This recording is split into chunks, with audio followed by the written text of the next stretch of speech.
Hello. Today I come to you slovenly, looking a mess because I was editing the video you're about to watch and I realized that the first file was corrupted for no discernible reason, like the rest of them are fine. So I'm just introducing this video. We are doing read-alike titles, so if you like this then you should read this, which is something that I really enjoy doing. Do this about 2 to 4 times a year, and whichever ones didn't make the video this time, I guess I'll just move them over into the next one.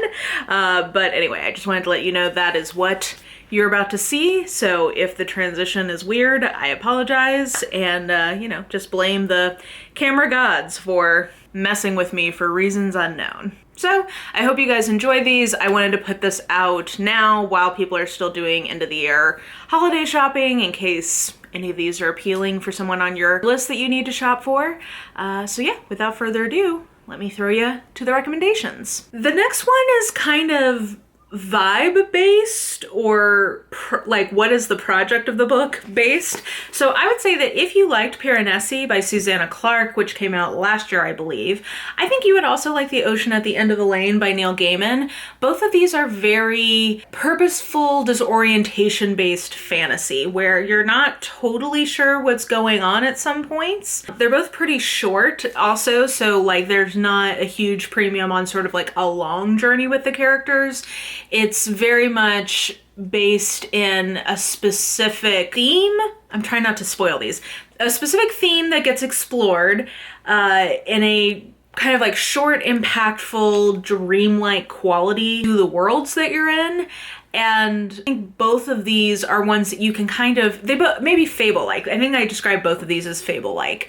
That's the quality I think both of these have. And they're books that can either be read as sort of just like on the surface, or there's also a lot of meaning, I think, underneath the surface that you could dive into, which I think would make both of these pretty good book club picks. But if you were looking for speculative, fable-like fantasy that is also based somewhat in our world, I think if you liked Piranesi, go back and read The Ocean at the End of the Lane. Okay, a very obvious one here, but you know, I know a lot of you come to me for recommendations on this, so I want to put my stamp of approval on this particular one as a worthy successor to this book. So if you liked And Then There Were None by Agatha Christie, I think you would also like Never Coming Home by Kate Williams if you are okay with them being like this really being a retelling. So I don't want to spoil. There are surprises in here for somebody who has read And Then There Were None. There are. This is not like a one-to-one, but this, I think, is very faithful to the spirit of And Then There Were None. And it also is very faithful to the trope that this really kicked off, which is a bunch of people stranded together for whatever reason through machinations. Someone dies, and then more people die, and they're trying to figure out who did it so that they are not the next victim. This is YA, so that's the other thing, but I would say that this is very old YA. Like, this really could be an adult novel just with young protagonists. So very violent for YA. And yeah, I just think that this is a very worthy successor to And Then There Were None. So if you like this trope and you want a very pure form of it, this is one of the best versions of this trope that I've ever read. So I would definitely recommend this with some of the context that I just provided around who I think would like this version of And Then There Were None. Another pretty obvious comparison here, but one I'm not seeing a ton of people making just because they're a little older. But if you like Dread Nation by Justina Ireland, I definitely think you should read The Good Luck Girls by Charlotte Nicole Davis. Both of these are YA fantasy westerns. Both of them thematically have a lot to do with race, passing, and gender. Both of them sort of like a road trip kind of element to them. They're both pretty grim and violent. This one in particular, I think the setup of it is intrinsically very triggering because it has to do with young girls who are essentially being groomed and brought up to become sex workers. So it's a very intense setup. Know that that's not the whole of the book, but that is the setup. And this one is set in an alternative history from the Civil War. So I think there's there's also a lot of kind of intrinsically very intense things around racism. So yeah, just know both of these I think are pretty hard hitting and deal with their themes really well. I really, really enjoyed both of these. I probably prefer Dread Nation, but this is very, very good. And I think they are both duologies. So the first book in a duology. I might be wrong. Maybe there's a third one of this one coming out. But yeah, I also think the writing in both is very strong. So definitely think if you like Dread Nation, go check out The Good Luck Girls. Okay, and the last one where I have both of the books, I would say, I don't know which one I would put first, but if you enjoyed The Cutting Season by Ada Clarke and what you liked about it was the exploration of the horrors of plantation life and how they still permeate life in the modern American South, I would recommend When the Reckoning Comes by Latonya McQueen.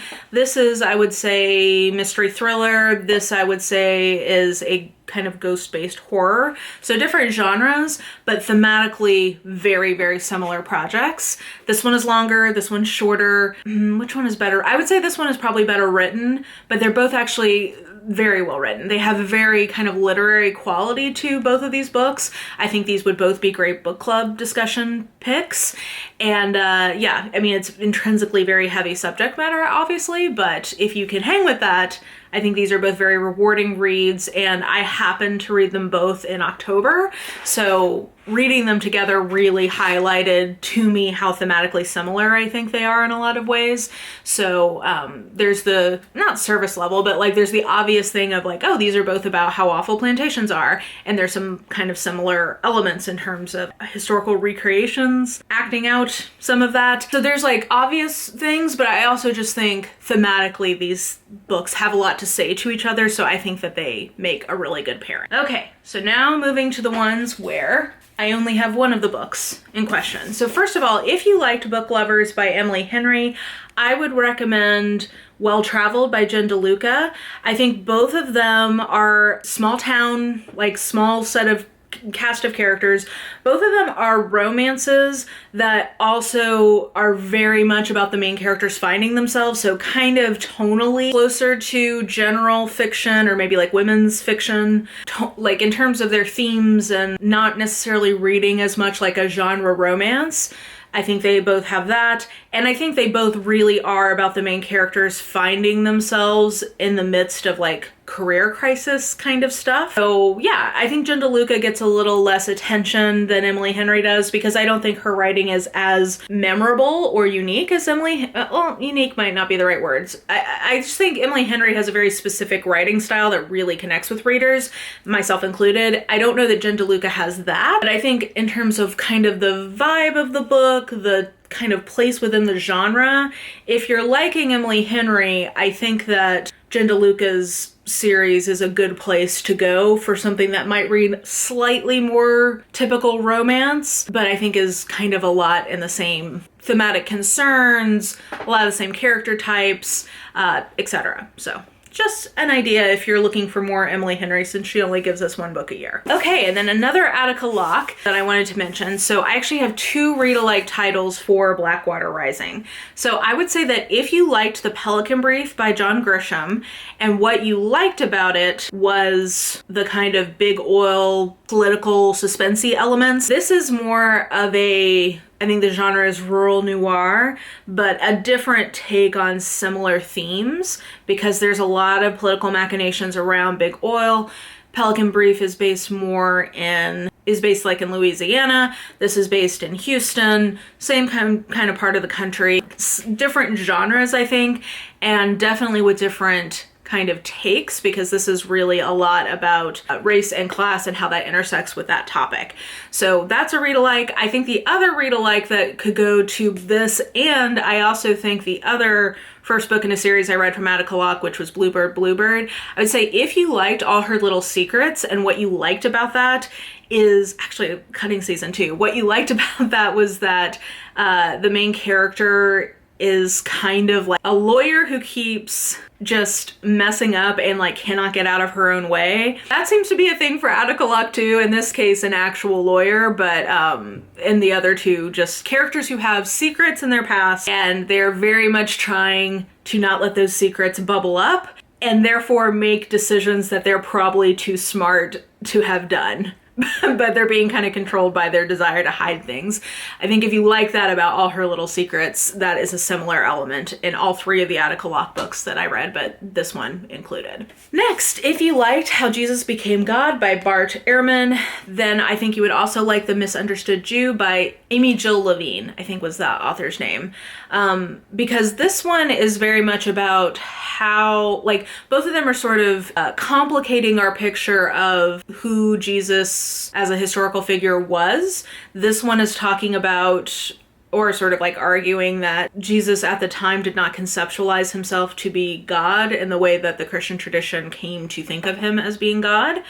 So that's kind of the argument there. And then The Misunderstood Jew is more about how, like, Jesus's Jewishness has been quite lost within Christianity in some ways that I'd heard before, but also in some unexpected ways. So if you're looking for sort of like alternative takes on who Jesus was, what he was or wasn't trying to do, his cultural milieu, etc., I think that these go very well together. Oh, and The Misunderstood Jew was a recommendation from one of you guys when you saw that I liked How Jesus Became God so much, so thank you. Okay, so I've got another two that I'm going to recommend to go with Pretty Dead Queens. If you liked The Agathas, which was a release this year, I think you would like Pretty Dead Queens, because both of them are a lot about small town secrets from the past, making pretty overt references to well-known mystery, like murder mystery properties. So The Agathas is very overtly referencing Agatha Christie and her actual life.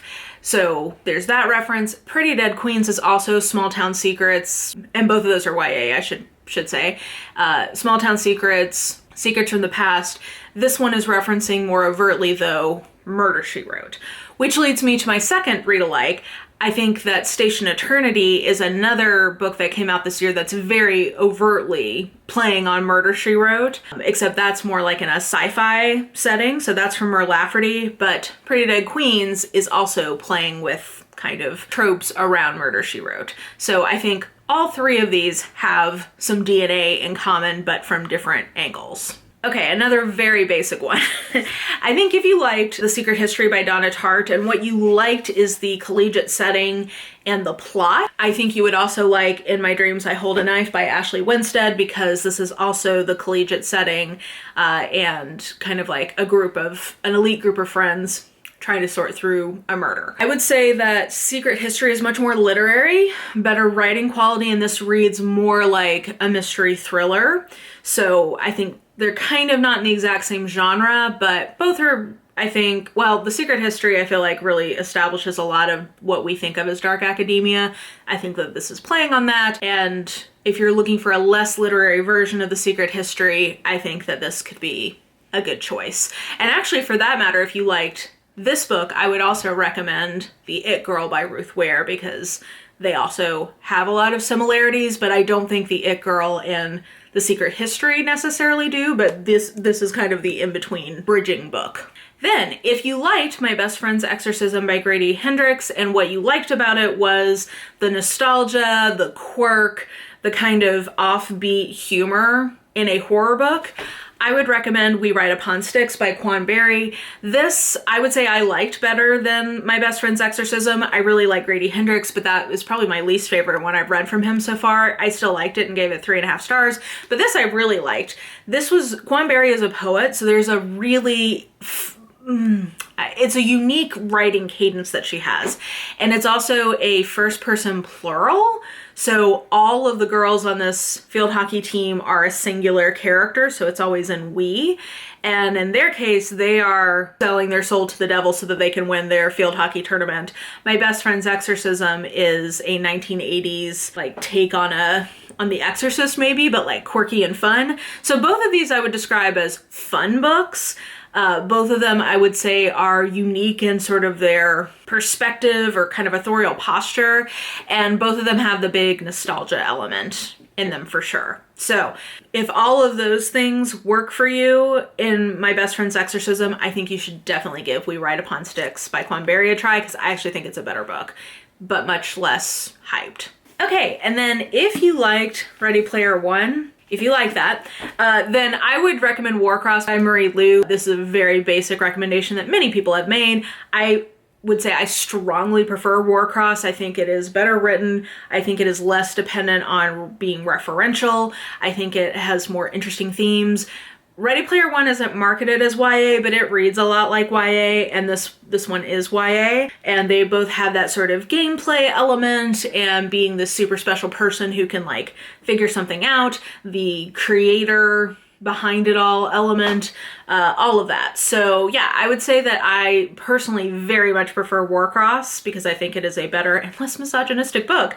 But if you did like Ready Player One and those are the things in it that you liked, I would recommend Warcross. Okay, and then if you liked The Haunting of Maddie Claire by Simone St. James, and what you like about this is speculative paranormal element, a mystery plot, and the strong romantic element, I would recommend, I think it's The Widow of Pale Harbor or At Pale Harbor, I can never remember the prepositions, by Hester Fox, because that one is a serial murder story where the serial murderer is using Edgar Allan Poe as an inspiration, and it's a romance. So it's set in 1800s New England.